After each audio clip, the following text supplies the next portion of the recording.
अच्छा, इस देश को हिंदू राष्ट्र होना चाहिए कि नहीं? अब हिंदुओं की संख्या अधिक है तो हो जाना चाहिए। ये जो जातिगत आरक्षण है, ये भारत में विडंबना है, एक बहुत बड़ा ये राक्षस है। ये जातिगत मंच से भाषण में भी बोलते हैं मैं पिछड़ी जाति का हूँ, मैंने न्यूज में देखा है। ये कहाँ इंगित करता है? सही बात। ये आपको थोड़ा ये इंगित करता है कि वो इस बात पे जोर देते हैं कि मैं पिछड़ी जाति का हूँ। ये इशारा करता है कि वो जाति की तरफ इशारा कर रहे हैं, जातिवाद कर रहे हैं। जातिवाद कर रहे हैं। रोजगार इन्होंने पैदा नहीं किया अपने 2 कार्यकाल में। नहीं किया। भाजपा से पूछेगा, भाई तुम इतना 300-370 यहाँ पे क्यों नहीं लड़ रहे हो तुम? हाँ, ये बात जरूर है। हाँ, क्यों नहीं लड़ रहे हो? इतना अच्छा काम किया तुमने। हाँ, क्यों? कौन सा आपका कॉन्फिडेंस लेवल गिर गया कि आप चुनाव नहीं लड़ रहे, भाग गए वहाँ से। भाग गए, वहाँ कवर दे रहे हो। क्यों डरे हुए हो? नमस्कार, मैं अजय कुमार। लोकसभा चुनाव 2024 कौन जीतेगा कौन हारेगा, इस प्रश्न का जवाब आपको 4 जून को मिल ही जाएगा। मगर यह जो प्रश्न है कि कौन जीतेगा कौन हारेगा, यह इतना बड़ा प्रश्न नहीं होता है कि इसके जवाब में आपको यह पता चल पाए कि आखिरकार भारतीय लोकतंत्र की जो सबसे गहरी परेशानियां हैं वह जन्म कहां से ले रही हैं। यह जानने का सबसे बुनियादी तरीका यह है कि जितना हो सके उतना लोगों से बातचीत की जाए। तो मैंने उत्तर प्रदेश के कुशीनगर लोकसभा क्षेत्र की यात्रा की 10, 15, 20 किलोमीटर, और उसके बाद मुझे वहां पे 2 शिक्षक मिले। तो उन 2 शिक्षकों से जो मैंने बातचीत की है वही इस वीडियो में दर्ज है।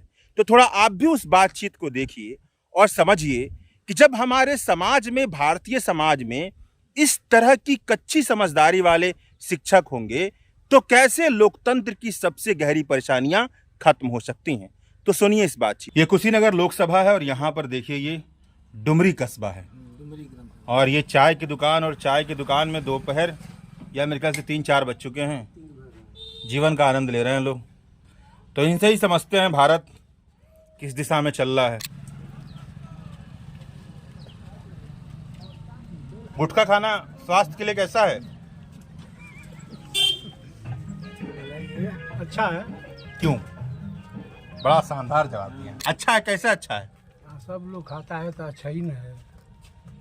अच्छा है तो उसको पढ़िए क्या लिखा है उस पर? वही लिखा है कि स्वास्थ्य के लिए हानिकारक है। हाँ? वो गलत लिख दिया। सब लोग खाता है तो अच्छा है। हाँ? खाना चाहिए कि नहीं? चाहिए। ये बच्चा खाएगा तो इसको मना करें कि नहीं? अगर ये दोस्त खाए गुटखा तो इसको मना करें कि नहीं आप? हाँ मास्टर साहब, आप बताइए, मना करेंगे इसको? बिल्कुल मना करेंगे। हम जब खुद नहीं खाते हैं तो दूसरे क्यों खाने देंगे? तो सरकार इसको बंद क्यों नहीं करती है? क्या वजह है? सरकार को उससे लाभ है तो क्यों बंद करें? सरकार कितने लोग मरता है। हाँ, जगह जगह भट्टी जौनबा खुलता।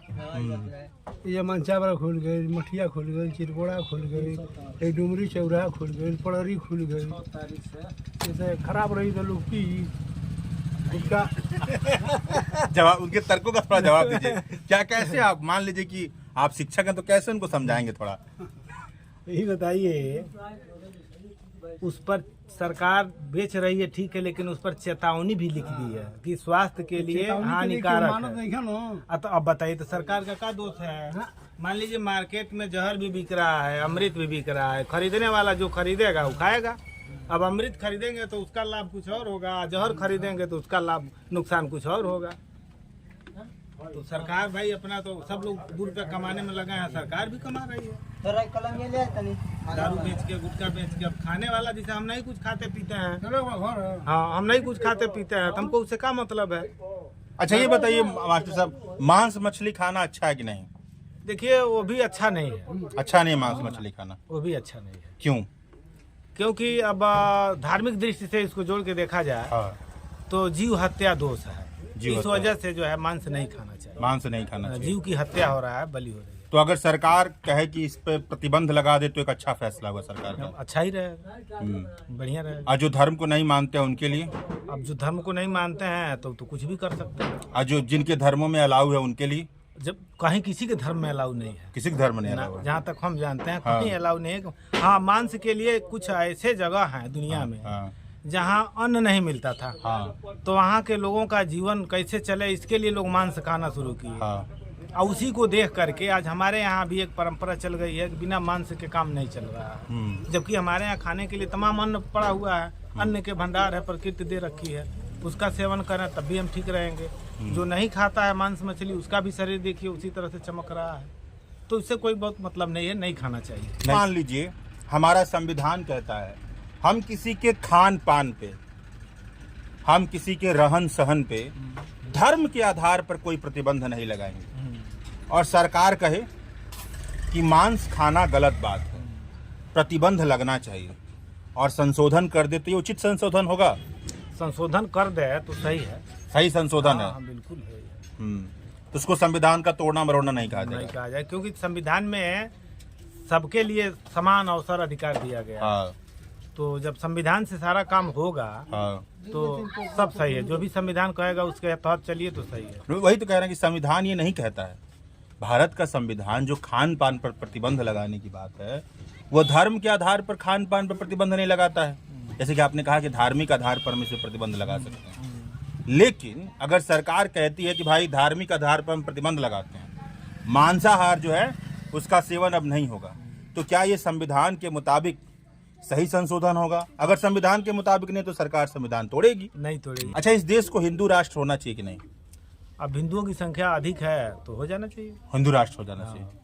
अब देश का संविधान तो नहीं कहता है, कि कहता है कि हिंदू राष्ट्र ने धर्मनिरपेक्ष आप रहेगा। संविधान की बात तो किए नहीं है। हाँ, अच्छा, संविधान की बात करें तो नहीं होना चाहिए। संविधान में जो है वही हो, वही हो। आप संविधान की बात तो पूछे अच्छा, नहीं है। ठीक है। आप ये बताइए कि देश के संविधान के मुताबिक आप सोचते हैं कि आपकी नजरिया सोचने का अलग है, एक शिक्षक होने के नाते।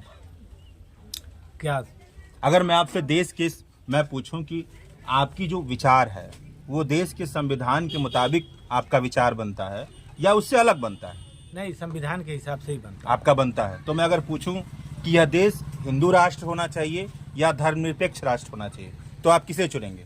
अब देखिए, जो संविधान में वर्णित है, हाँ, अगर संविधान कह रहा है कि धर्मनिरपेक्ष होना चाहिए हाँ, तो धर्मनिरपेक्ष होना चाहिए।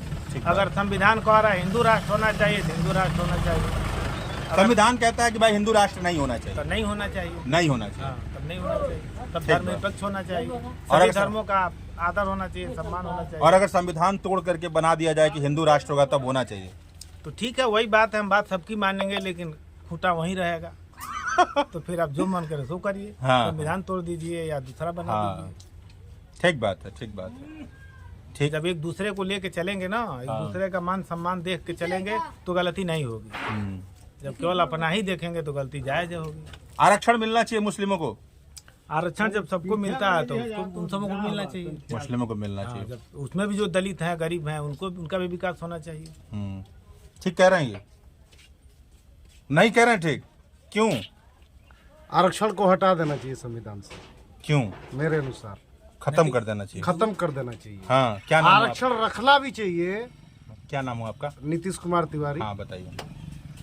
आरक्षण यदि संविधान में रखना भी चाहिए तो जातिगत आधार पे नहीं, आर्थिक आधार पे रखना चाहिए। ये जातिगत आधार पे जो आरक्षण रखा गया संविधान में, इससे बड़ी गलती संविधान में और कुछ हो ही नहीं सकती। गलती, बहुत बड़ी गलती, बहुत बड़ी गलती है, ब्लंडर गलती है। हर जाति में गरीब हैं, उन हर गरीबों का कल्याण होना चाहिए। और ये जो जातिगत आरक्षण है, ये भारत में विडंबना है, बहुत बड़ा ये राक्षस है, ये गलत बात है, गलत बात है ये। वैसे तो हमारे प्रिय नेता अटल जी हैं। आपके प्रिय नेता अटल जी हैं? हमारे प्रिय नेता अटल जी। मोदी जी नहीं? मोदी जी नहीं। क्यों? वजह क्या, कारण क्या है? कारण इसका ये है कि अटल जी में, मोदी जी में जमीन आसमान का फर्क है। बताइए, दो अंतर बता दीजिए। आपका पेशा क्या हुआ? मैं पेशे से शिक्षक हूँ। अच्छा, अरे वाह, आप भी शिक्षक हैं। हाँ। दो शिक्षकों की बिल्कुल अलग अलग विचार, अच्छी बात है, भारत यही तो है। हाँ, बताइए। ये विभिन्नताओं का देश हाँ, है। बहुत बढ़िया बात है। हाँ, तो बताइए, आप भी प्राइमरी स्कूल के टीचर हैं? नहीं, मैं एक इंटर कॉलेज में एक शिक्षक हूँ। इंटर कॉलेज में क्या पढ़ाते हैं? आपका विषय क्या है? जीव विज्ञान पढ़ाता हूँ, बायोलॉजी। अच्छा, हाँ, बताइए। आप बता रहे थे दो अंतर। अटल जी जैसे ले लेंगे। हाँ, देश की जनता में धर्म, जात इसको लेकर वोट नहीं मांगते थे। हाँ। जबकि मोदी जी ये काम कर रहे हैं, धर्म जाति इत्यादि पे ही अडिग हैं वो। जाति पे कहाँ मांगते हैं? बिल्कुल धर्म के नाम पर मांगते हैं। जातिगत मंच से भाषण में भी बोलते हैं मैं पिछड़ी जाति का हूँ, मैंने न्यूज में देखा है। ये कहाँ इंगित करता है? ठीक बात। ये आपको थोड़ा ये इंगित करता है कि वो इस बात पे जोर देते हैं कि मैं पिछड़ी जाति का हूँ। ये इशारा करता है कि वो जाति के तरफ इशारा कर रहे हैं, जातिवाद कर रहे हैं। जातिवाद कर रहे हैं। तो जो अपने आप को कहे कि वो पिछड़ी जाति का है, वो जातिवाद कर रहा है। कोई भी अगर जातिगत बातों को जो है इंगित करके वोट मांग रहा है जनता के बीच जाकर के, हाँ। तो जातिवाद कर रहा है। हाँ। तो मान लीजिए कि आपने आपका नाम बताया था नीतीश कुमार तिवारी। हाँ, तो आपके नाम के आगे तिवारी लग गया तो वो जातिवाद है कि नहीं? हाँ बिल्कुल है। हाँ बिल्कुल है। लेकिन मैं यदि जाकर कहता हूँ कि मैं पंडित हूँ, मुझे वोट दीजिए, है पंडित हो मेरे साथ रहो, तो ये जातिगत बात है। अच्छा, तिवारी से कोई दिक्कत नहीं है? कोई दिक्कत नहीं है। और अगर आप ये कह दें, आपको लगता है कि भारत में सामाजिक अन्याय नाम की कोई चीज है? भारत में सामाजिक अन्याय है। हाँ, मैं इस बात को मानता हूँ। उसको न्याय में तब्दील करने के लिए क्या तरीका होना चाहिए? अच्छा, भारत में जाति प्रथा नाम की कोई चीज रही है कभी? भारत में जाति कभी रही है? कभी नहीं। ये शिगुफा है। धीरे धीरे जो है ये जाति विस्तृत होती गई। धीरे धीरे ये जातिगत विस्तृत होती गई। मतलब था नहीं ऐसा कुछ? ऐसा बहुत मतलब था नहीं इतना ज्यादा, लेकिन ये इसको बढ़ावा दिया गया। बहुत हवा में बहुत उछाला गया। हवा में बहुत उछाला गया जातिगत बात। ये छुआछूत भारत में नहीं होता था कभी? छुआछूत तो उस समय नहीं हुआ करता था। अगर छुआछूत होता तो वाल्मीकि रामायण नहीं होती। कौन सी किताब आपकी एकदम सबसे फेवरेट किताब है? क्या कौन सी किताब उताब पढ़ते हैं? हाँ बिल्कुल। किताब कौन सी किताब? फिल्म देखते हैं कोई? वैसे तो हम साइंस के स्टूडेंट हैं। फिल्म देखते हैं? फिल्म भी देखते हैं। कौन सी फिल्म आपकी सबसे शानदार फिल्म है? नायक। नायक जी। वजह क्या? वजह उसमें क्या है कि मतलब उसने करप्शन के विरुद्ध जो है खड़ा होकर के और एक दिन में दिखाया कि कैसे करप्शन को दूर किया जाए। वैसा समाज में संभव है? समाज में उतने कम समय में तो नहीं है। हाँ। लेकिन अगर 2 महीना 4 महीना 6 महीना अगर मिले तो करप्शन को कुछ हद तक खत्म किया जा सकता है। अच्छा, ये बताइए कि उसमें सबसे आप नायक फिल्म में देखे होंगे, एक इंटरव्यू लेता है वो। हाँ हाँ। और हमारे मोदी जी किसी को इंटरव्यू नहीं देते हैं। कोई है मतलब नायक टाइप कोई है गुण मोदी जी में कि सब फर्जी टाइप में है? नहीं, ज्यादा तो वो इंटरव्यू तो देते नहीं हो किसी को। इंटरव्यू जल्दी देते नहीं है और ज्यादा जो है आज तक कोई प्रेस कॉन्फ्रेंस नहीं अपने किए बात पे अडिग नहीं रहते हैं। तो आप ये बताइए कि भारत देश के लिए भाजपा एक अच्छी पार्टी रहेगी या कांग्रेस? अगर पार्टी की कंपैरिजन करूं तो पार्टी बीजेपी अच्छी है कांग्रेस से। हाँ। मैं बीजेपी विरोधी नहीं हूँ। हाँ। मोदी विरोधी हैं? मोदी का भी विरोधी नहीं हूँ, लेकिन उनके कुछ गलत कार्यों का मैं तो बताइए कि उनके 4-5 गलत काम थोड़े बताइए जो आपको दिल में लग गए इतने ज्यादा। भस्सर तो कहें चंद्रयान छोड़े वो। मैं SC ST को जो उन्होंने संसद में उसके लिए विशेष कानून बनाया, हाँ, वो गलत है। मैं आपका नाम आपके जाति का नाम ले लूं तो मैं जेल चला जाऊं। ठीक बात। मैं खुले मन से बोलता हूं, मैं किसी से डरता नहीं हूं। न मोदी जी से डरता हूं, न किसी से मैं नहीं डरता हूं। खुले मन से इस बात को कह रहा हूं। ये तो आपका ये और दूसरी परेशानी और दूसरी गलती है बेरोजगारी। हाँ। बेरोजगारी पे रही लोग जब घिरते हैं तो कहते हैं कि रोड बनाया हूं मैंने, इतना रोड बनाया हूं। हाँ। एक पढ़ा लिखा व्यक्ति, एक पढ़ा लिखा छात्र, एक आपका लड़का है, आपने उसको कई लाख लगा करके तमाम प्रयास करके बच्चे को पढ़ाया और आपका बच्चा, हमारा बच्चा बेरोजगार हो गया, सड़क पर आ गया। तो ये लोग कहते हैं पकौड़े बेचो, मोदी साहब जी कहते हैं कि पकौड़े बेचो रोड के किनारे दुकान लगा के।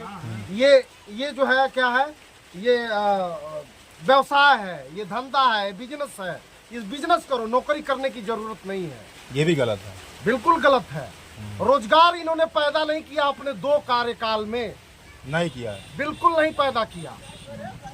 और साथ साथ प्रदेश सरकार भी इनकी विफल रही रोजगार पैदा कर रही है। तो दो आपको और भी दो कोई विफलता और भी कोई विफलता और भी विफलता है, अभी तत्काल याद नहीं आ रहा। बेरोजगारी और SC/ST कानून SC/ST दोनों का, ये दोनों चीज हमको और कुछ इनका अच्छा गलत किए हैं। लगता। हाँ, कुछ अच्छा किया इन्होंने, हाँ जो अच्छा किया उसको भी मैं कहूंगा। हाँ, धारा बताइए। 370 हटाया कश्मीर, बढ़िया किया। हाँ एक अच्छा काम लेकिन किया। वहाँ जाके चुनाव नहीं लड़ रहा है भाजपा लोग, वजह क्या है? चुनाव नहीं लड़ रहे हैं, कह रहे हैं कि नहीं जनता हम पे कॉन्फिडेंस, जनता को हमारे पे कॉन्फिडेंस नहीं है। अच्छा, तो चुनाव में नहीं जा रहे हैं जनता जनता इन आप कश्मीर कभी गए हैं? नहीं गए नहीं है। अच्छा, आपको उससे, लेकिन ये इस बात से आपको मतलब है कि 370 हट जाना चाहिए? 370 हटना चाहिए, वो गलत था। गलत था, वो काम सही किया इन्होंने, बहुत गलत था वो। बहुत गलत था। 4 कारण बताइए क्यों गलत था। पहला कारण तो ये है कि भारत में रह करके हम भारत का तिरंगा झंडा वहाँ नहीं फहरा सकते थे। गलत बात है, भारत का कानून वहाँ लागू नहीं था। ये भी गलत बात था। भारत के अन्य राज्यों के लोग वहाँ जाकर नहीं रह सकते थे, जमीन नहीं ले सकते थे, इतना दिन वहाँ हो गया- शादी नहीं कर आप तो सकते। एको दिन भाई एको बार कश्मीर नहीं गए, कितना उम्र हो गया आपका? अरे लगभग 36-37 साल हमारी उम्र। हाँ, एक तो ये काम 370 हटा दिया, और बताइए दूसरा काम बताइए। इतना बड़ी परेशानी हटा, और एक बार आप कश्मीर घूम के आइए पहले तो। बिल्कुल एको बार कश्मीर में नहीं गए घूमने भाई, और जमीन भी लीजिएगा जाके वहाँ पे। बिल्कुल बिल्कुल। हाँ, और हमको ही बुलाइए जमीन पे, देखते हैं कैसे ले चला रहा है। जाएगा बिल्कुल। लेकिन भाजपा से पूछेगा, भाई तुम इतना 300-370 यहाँ पे क्यों नहीं लड़ रहे हो तुम? हाँ, ये बात जरूर है। हाँ, क्यों नहीं लड़ रहे हो? इतना अच्छा काम किया तुमने, हाँ, आखिर क्यों? कौन सा आपका कॉन्फिडेंस लेवल गिर गया कि आप चुनाव चुनाव नहीं लड़ रहे, वहाँ भाग गए वहाँ से। भाग गए, वहाँ कवर दे रहे हो? हाँ, क्यों क्यों? क्यों डरे हुए हो? अच्छा, आप और दूसरा बताइए। तमाम अच्छे काम जो है, मंदिर बना दिया, ये भी बताइए। हाँ, मंदिर एक अच्छा काम है। हाँ, लेकिन लोग कहते हैं कि मन चंगा तो कठौती में गंगा। नहीं, ये गलत बात है। हाँ वो हमारे भगवान श्री राम प्रभु का जन्म स्थल है। हाँ, तो एक बात गलत है। हाँ, वहाँ पे होना चाहिए। देखिए, बाबर, हुमायूं या औरंगजेब जितने थे, हाँ ये विदेशी आक्रांता थे, आतताई थे। हाँ ये हमारे देश को लूटने आए। हाँ। इनके नाम पर कैसा मस्जिद और क्या होना चाहिए? इनके नहीं नाम होना। पर कुछ नहीं होना चाहिए। सारा मस्जिद तोड़ देना हमारे चाहिए। बिल्कुल नहीं, सारा मस्जिद तो नहीं तोड़ना चाहिए। कौन कौन तोड़ देना चाहिए? ये धर्मनिरपेक्ष देश है, लेकिन नहीं तो बदल जाएगा संविधान तो। वहाँ- अरे महाराज, वहाँ वो तो 400 सीट आ गया तो बदल पे जाए। बाबरी मस्जिद नहीं होना पहले ये चाहिए। बताइए, 400 अगर सीट आ गया तो संविधान बदलेगा? हाँ, ये सुना है मैंने कि मोदी जी का प्लान है संविधान में जो है परिवर्तन करने का। हाँ, तो बदल गया संविधान, तो बदल गया 2 मिनट में।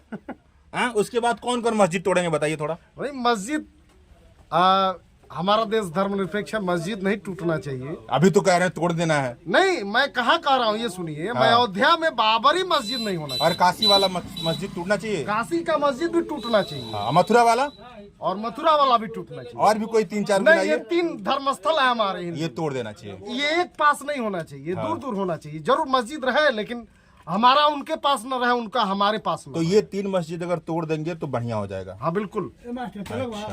ये बताइए कि जो मुस्लिम लोग हैं वो ठीक ठाक लोग होते हैं? मुस्लिम लोग भी ठीक होते हैं, हाँ, और कुछ उसमें जो है मतलब मोदी जी कहते हैं घुसपैठिया है सब। नहीं, सभी घुसपैठिए नहीं है। हाँ, आके मोदी जी कहते हैं बहुत बच्चा पैदा करता है सब। सही बात है, ये बहुत बच्चा पैदा बच्चे तो करता पैदा करते है। ये गलत बात है। हैं, इस बात से मैं सहमत हूँ। अरे इतना गलत जबरदस्त बात है। ठीक है, चलिए आप। ये गलत बात है। हाँ, इतने अधिक बच्चे पैदा करना ये गलत बात है। ये गलत बात है, बच्चा ज्यादा पैदा करता है सब। वैसे ही जनसंख्या बहुत ज्यादा बढ़ गई है। जनसंख्या बहुत है भारत की ना। बहुत जनसंख्या विस्फोट हो गया है, तो इतने बच्चे पैदा नहीं। अखबार पढ़ते हैं आप? हाँ, पढ़ता हूँ। तो ये सब नहीं पढ़े कि भाई भारत की जनसंख्या कितनी है, कंट्रोल में है कि नहीं, ये सब नहीं पढ़े कभी? नहीं, कंट्रोल में तो नहीं है। कंट्रोल में नहीं, ये तो आपने पढ़ा है। हाँ, टीवी देखते हैं? हाँ, टीवी न्यूज भी देखता कौन सा आपको एंकर पसंद है? रवीश कुमार? हूँ। नहीं, अरे इतना बढ़िया रवीश कुमार की बात कर रहे हैं आप। रवीश कुमार हमें पसंद नहीं है। क्यों नहीं पसंद है? रवीश कुमार दूसरे तरह की पत्रकारिता करते हैं। ठीक नहीं करता है वो। नहीं। और कौन पत्रकार आपको पसंद है? अमिश देवगन मुझे पसंद है। वाह वाह, और बताइए। अमिश देवगन और दीपक चौरसिया भाई, ये वाह। दोनों लोग बहुत ये आपके प्रिय हैं? हाँ, हमारे प्रिय हैं। मिलने चाहेंगे उन लोगों से? और हाँ, बिल्कुल मिलना चाहूंगा। हाँ हाँ। और आप इसके अमीश साथ देवगन साथ अमीश देवगन की तरह दिखते भी हैं आप। अमिश देवगन साहब मुझे बहुत पसंद है, जोशीले बोलते हैं वो। हाँ हाँ। और मुझे बहुत पसंद है।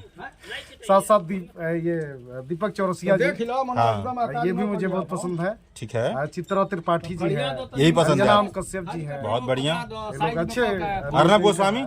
हाँ, अर्नव गोस्वामी तो मेरे सबसे सुपर डुपर है। उनको भूल गए आप? वो मेरे दिमाग से उतर गए थे। अर्नव गोस्वामी का तो पूछना ही नहीं है। तो इन्हीं लोग को देखते हैं आप? हाँ, बिल्कुल इन लोगों का मैं देखता हूँ, डिबेट वगैरह ये लोग जो दिखाते हैं। द वायर के और वीडियोस देखने के लिए सब्सक्राइब करें और बेल आइकन पर क्लिक करें।